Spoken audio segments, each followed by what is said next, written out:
walang nasayang na breast milk dahil sa product na ito na gamit-gamit ko. So ito nga yung mga naipon ko kagabi, tsaka kaninang morning dahil nag-latch sa akin yung anak ko. So habang dumidede siya, nilalagay ko ito sa kabilang bahagi ng aking breast. Tapos, ang ginagawa ko, iniipon ko lahat.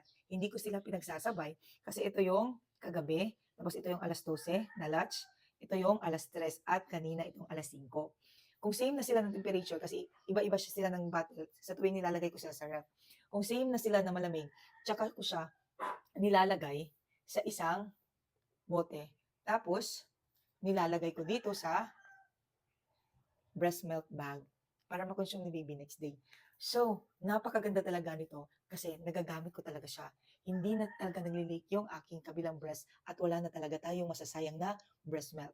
So ngayon, ito bago pa ito kasi alas 5 pa ito na leak milk. So ito, pwede ko na itong ilagay sa isang bote tapos ilalagay natin dito.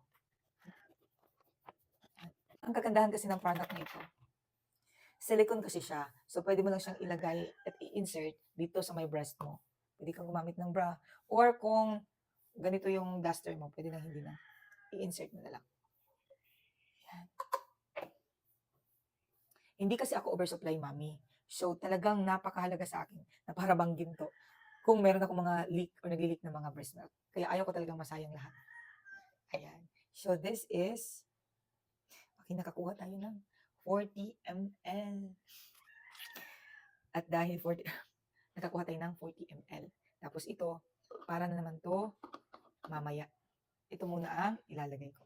So, mami, alam ko magagamit mo rin to. Huwag ka na, mag-doubt pa dyan. Bumili ka na nito. Yung link, ilalagay ko lang sa iyo basket.